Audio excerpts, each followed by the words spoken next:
Let's go back in time for a moment, back to E3 2018. Bethesda is setting the stage to put on one of their best showcases yet. The initial teaser for Fallout 76, released just a week prior, had set the expectations for what was sure to be a massive conference as fans eagerly awaited a full reveal. Even still today, the first full look at Fallout 76 stands as one of my favorite trailers for any piece of media I've ever seen, and is a masterclass at invoking both emotion and excitement in its short 3 minutes of screen time. It opens with a black and white reel of a faceless hero in power armor. They are approaching a roadside cliff overlooking a vast valley of trees as streaks of white fall from the sky. As the sound of the first somber piano chord strikes, so do the bombs. Our faceless protagonist stares out at the scene as the nuclear blast floors them to the ground, while the peaceful piano continues and creates a feeling of hopeful uneasiness. TV static flashes and the iconic Fallout "Please Stand By" emergency broadcast is seen as a familiar tune is being played on a fiddle. A man on the television is speaking at a new Fallout shelter, specifically Vault 76, and how we as the Vault dwellers must venture out after the fallout of nuclear war and reclaim the world for humanity. It touches expertly on that first feeling of hopeless optimism created earlier as we finally get a view of the world outside of the Vault. A beautiful cover of John Denver's Country Roads Take Me Home plays as the first words "Almost Heaven" are sung soulfully. Almost Heaven is right. As the camera cuts to various shots of the now obvious setting of West Virginia, it's absolutely breathtaking. The fall trees of radiant reds, oranges, yellows, and greens beautifully line the rolling hills and valleys of our soon-to-be reclaimed lands. Lying on the ground is the suit of armor of our fallen protagonist from before, as the first dwellers from the Vault walk past the withering remains. Enemies new to the Fallout universe like the Grafton Monster and Scorchbeast are seen roaming the wasteland while our speaker from before leaves us with his closing thoughts, and finally the game's tagline. In Vault 76, our future begins. The screen goes blank before revealing Fallout 76 as the title of our newest adventure in the series. I still get chills watching this trailer, and its flawless execution does an excellent job at exciting you for what's to come. The cover of Country Roads was so brilliantly eerie yet optimistic, just like the trailer, that I had to buy it on iTunes so I could hear it over and over again. It was safe to say that I, along with so many others, had fallen victim to the hype machine Bethesda had created, and little did we know, Fallout 76 was about to be one of the most tumultuous launches gaming had ever seen. To say that the hype was real would be a bit of an understatement. My friends and I were absolutely stoked about the announcement for the next entry in this beloved series and couldn't wait to see what Fallout but with friends could be. Say what you will about the man, but it's hard to deny just how much charm and charisma Todd Howard brings to that stage, making it far too easy to be seduced by the company's propaganda. Bethesda conferences always have this relaxed, conversational tone to them, one that feels less like an advertisement and more like you're just chatting it up with an old friend. But that's what makes it all the more sinister, isn't it? It can be hard not to trust what they're saying, especially when they weren't so proud that they couldn't poke fun at their own re-releases of Skyrim only 15 minutes prior. So you'd be forgiven if, like me, you were easily excited to get your hands on Fallout 76. Honestly, up until this point, how could you not be? The game setting of West Virginia is quite possibly the most perfect setting for a Fallout game to date. With the amount of folklore and history around the region, there would be no shortage of inspiration to pull from, and the creative team did just that. Real-life urban legends from West Virginia, like the Grafton Monster, the Mothman, and the Flatwoods Monster, were cleverly incorporated into the lore of Fallout 76 by making them come to life as a result of mutations caused by nuclear fallout. Bethesda further promoted the game's release by partnering with the state of West Virginia to be part of tourist marketing and hosting a fan event at the annual Mothman Festival. West Virginia even went as far as to make the game's Reclamation Day a state holiday, so it wasn't just the players who were excited about Fallout's new Appalachian setting. With the amount of effort Bethesda was putting into the marketing for Fallout 76, the anticipation leading up to release was at an astronomical high, but nothing could have prepared anyone for the absolute shit show that was about to ensue. Even before launch, the game was somehow finding itself embroiled in skepticism and controversy.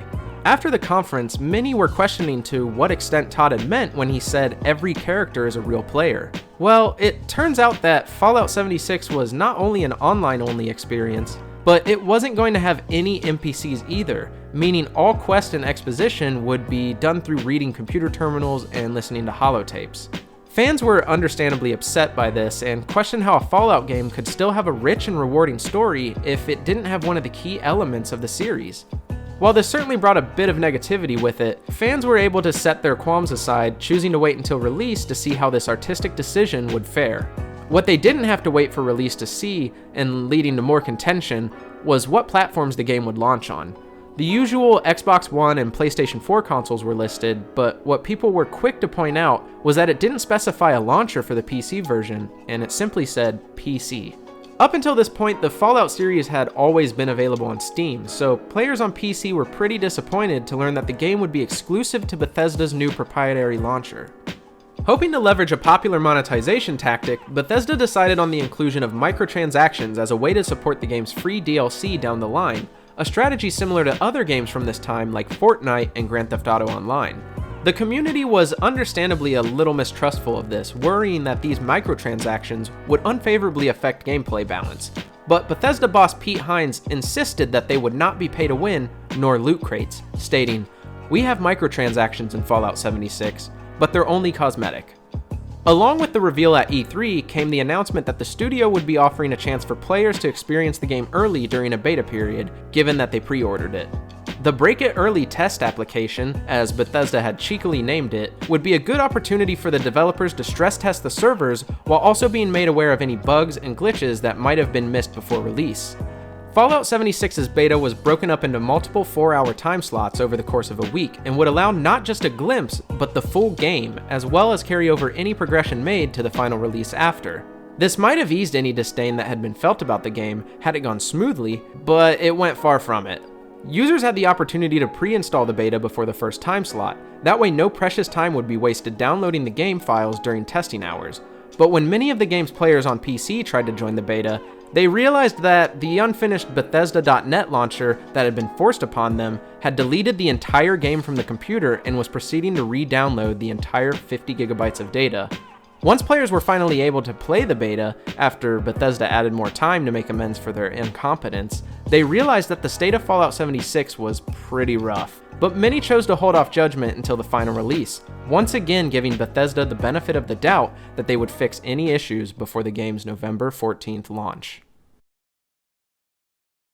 Would it surprise anyone if I told you that almost none of Fallout 76's problems were fixed by release?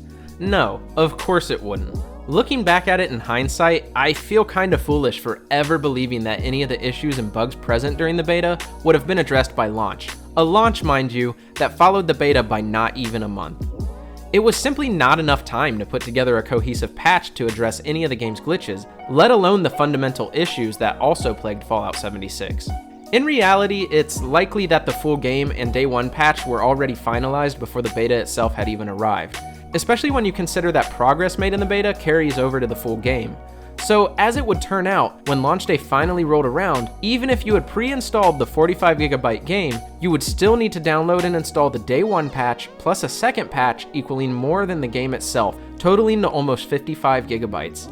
But hey, if you needed something to do while you waited on these massive downloads, you could always go watch reviews of the game to make you wonder why you ever spent money on such an obvious dumpster fire. Yes, reviews were pretty unfavorable to Bethesda's newest release, and pretty much all of them echoed the exact same sentiments about the game. Fallout 76 was marred by a lack of focus, its implementation of multiplayer undermined the series' gameplay and storytelling, while its refusal to separate itself from a traditional Fallout single-player experience undermined its multiplayer. The lack of NPCs and insistence on storytelling through holotapes and computer terminals leaves a shallow and empty experience.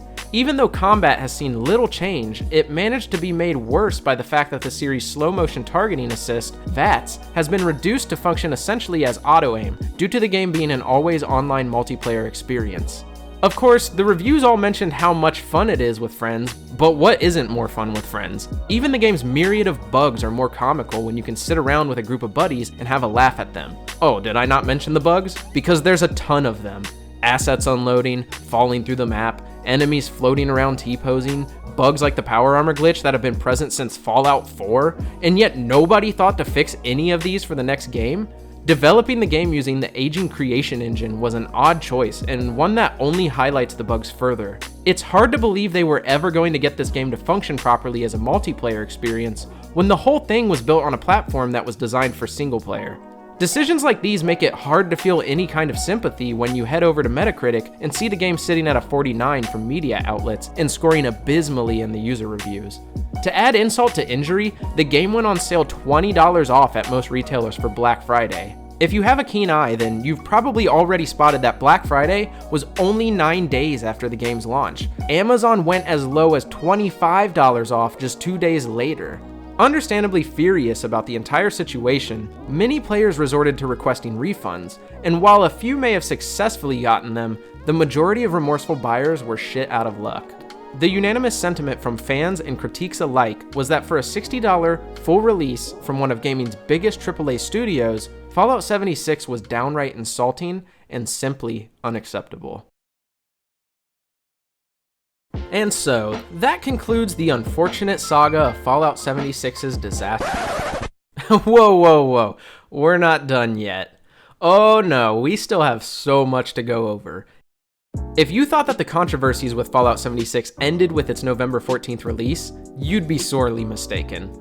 Honestly, it just wouldn't be a Fallout 76 video if I didn't mention the infamous Baggate Scandal. Yeah, so on top of the standard and tricentennial editions, Bethesda offered up what was an admittedly pretty great collector's version. For $200, this Power Armor edition included a glow-in-the-dark map, 24 minifigurines, a steelbook case, and most notably, a fully wearable Power Armor helmet with a canvas carrying bag to store it in. Except when customers opened the package, it wasn't a canvas bag they had received, but instead a bag made out of a cheaper nylon material. Reasonably upset about this, fans started contacting Bethesda customer support and venting their frustrations to the company on Twitter. The company's response was, not good. One customer support agent told an unhappy customer that the bag was too expensive to make and that they aren't planning on doing anything about it. Bethesda claimed that this specific response was incorrect and was made by an intern, but their official response wasn't exactly any better, as they said the real reason for the bag's change was that there was an unavailability of materials. You know, because all of us remember the great canvas shortages of 2018. They further insulted fans by saying, "We hope this doesn't prevent anyone from enjoying what we feel is one of our best collector's editions," like their pride in something in any way excuses what was straight up a bait and switch.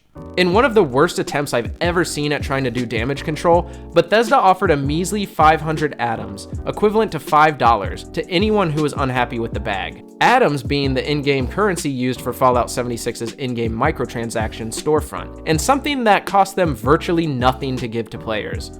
Honestly, it's likely they attempted this to get people to spend more money on atoms, because ironically, 500 atoms was not even enough to buy the Postman skin from the item shop, which includes, and I cannot make this up, a canvas bag as part of the skin.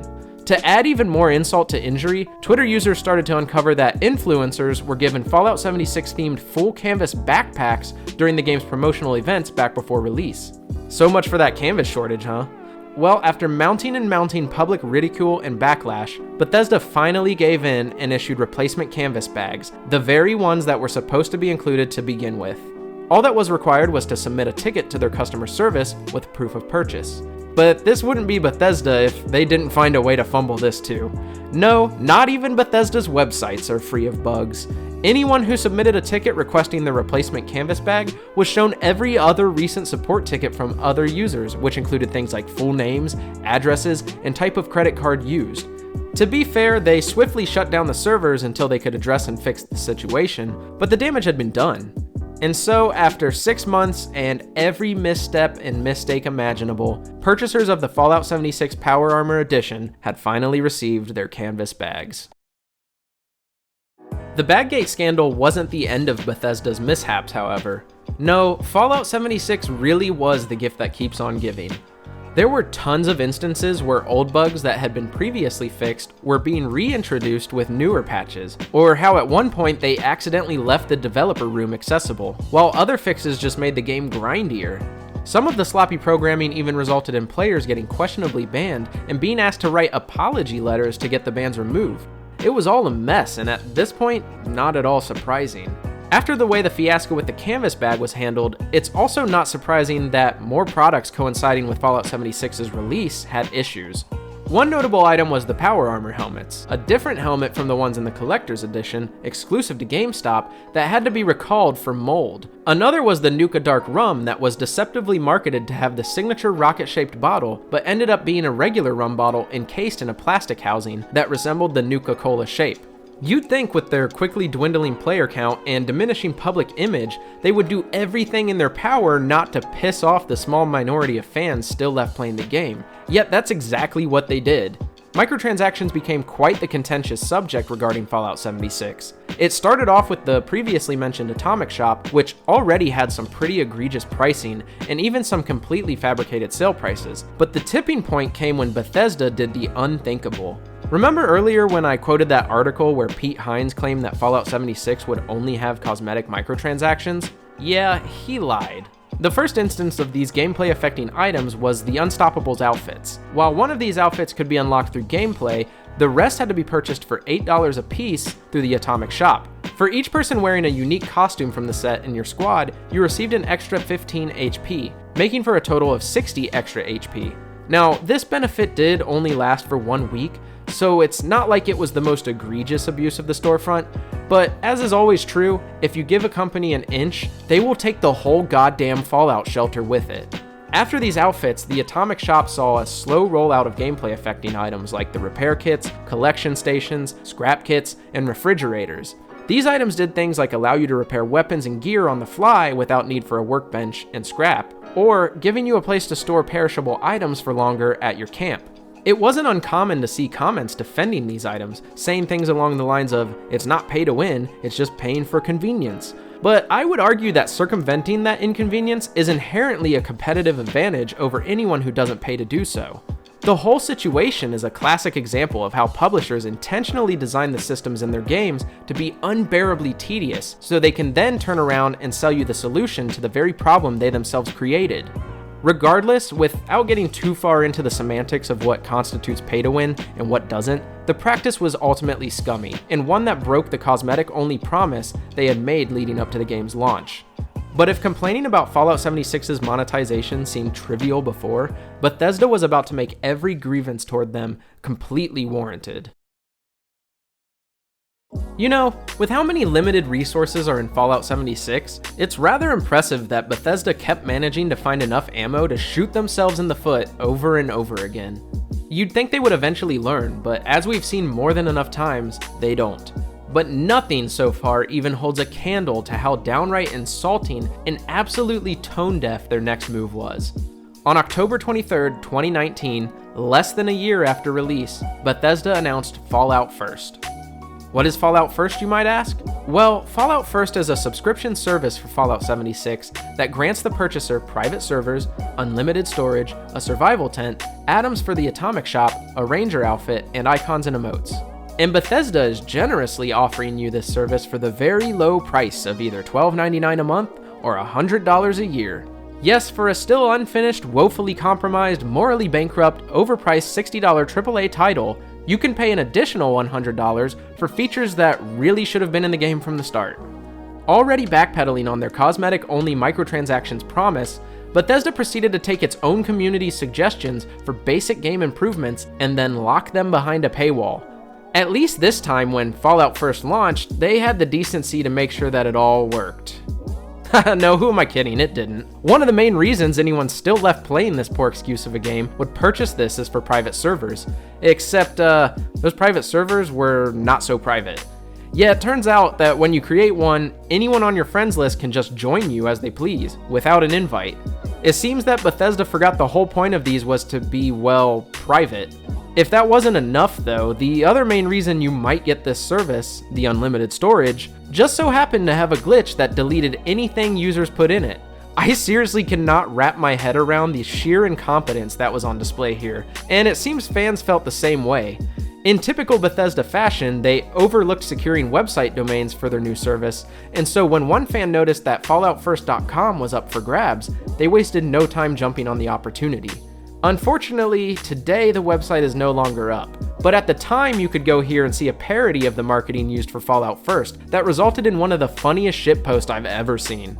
But they weren't the only ones outraged by Bethesda's greed. Other players in the community began using the Ranger armor gift I mentioned earlier to identify Fallout First subscribers and started griefing anyone they saw wearing it. Yeah, Bethesda sparking a class war amongst its community is not the headline I ever thought would come out of this game, but here we are. Then again, I wouldn't have expected them to add a battle pass or battle royale mode either, especially after Pete Hines claimed that they don't chase trends, but they did that too. Pete Hines' marketing lies are nothing new, however, and just further reinforces how truly baffling it is to watch a company that was once so beloved and cherished continue to double and even triple down on one poor decision after the next. It's wild that they ever thought these types of practices were even remotely acceptable. Free-to-play games are one thing to be live services with overpriced cosmetics, pay-to-win microtransactions, a $100 a year service model, and battle passes, but even they aren't that greedy. No, instead this is coming from a full-priced game that was released completely unfinished by one of gaming's biggest names, and for that, it will go down as one of the most blatant cash grabs in gaming history. Everything discussed so far about Fallout 76 has been a pretty damning sign of Bethesda's piss-poor management. By this point, it's sometimes easy to become desensitized to the gaming industry being rotten to the very foundation. But every time a new story of its corruption arises, it's nonetheless surprising. Yes, it only makes sense that as I was putting the final touches on this essay, an article published by Kotaku brings to light the abuse, crunch, and failed leadership present at Bethesda during Fallout 76's development. Sure, it's not to the same degree as that of Activision Blizzard or Ubisoft, but that does not alleviate any of the guilt. As is too familiar in this industry, quality assurance testers regularly get ostracized from the rest of the development teams and are often treated like they're not even employees of the company, and in some cases for contractors, they're not.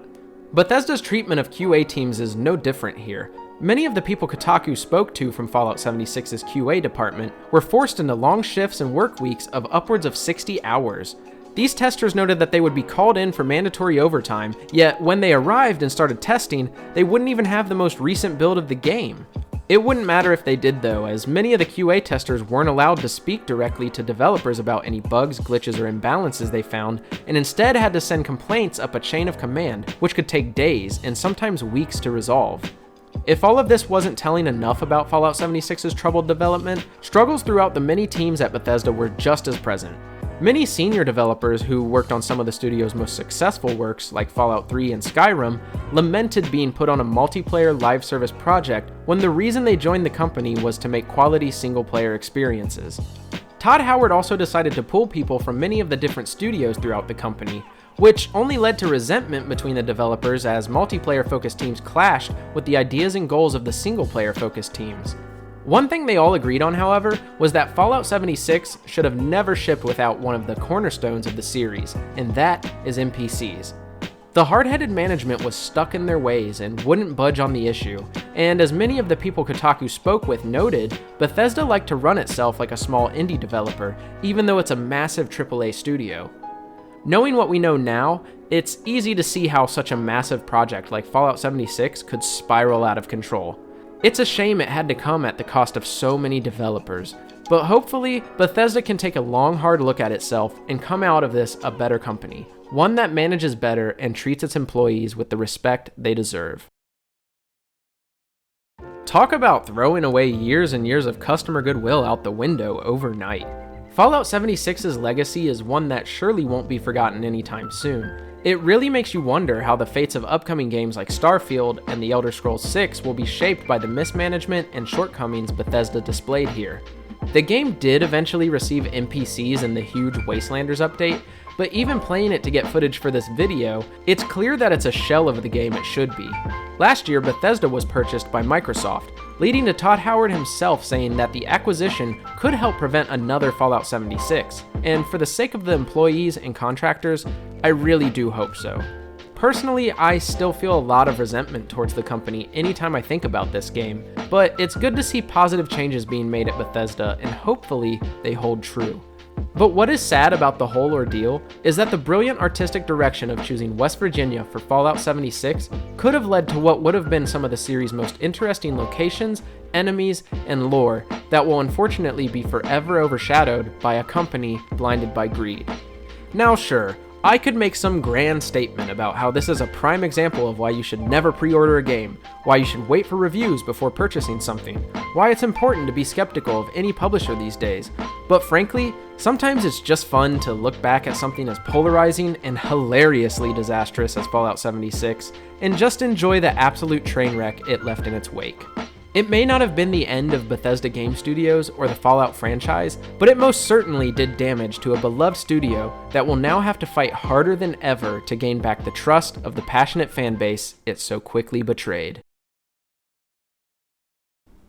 Well, I think it's safe to say that Bethesda won't be sending me any promotional items anytime soon. While it is fun to have a laugh at the downfall of Fallout 76, it is still a story that needs to be told. We can't continue to keep letting publishers get away with these half-baked releases and not giving them any backlash in return. But anyway, what do you guys think about this whole mess? Let me know in the comments below, and if you're new around here, consider subscribing. I've been doing this for roughly 2 years now, so I have a decent amount of videos on my channel if you want to check out some more. Be sure to check me out on Twitter and Instagram to see what I'm playing these days, or just to see more of my mild gaming takes. And with that, I've been TheNamesJER. Thanks for watching. See you later!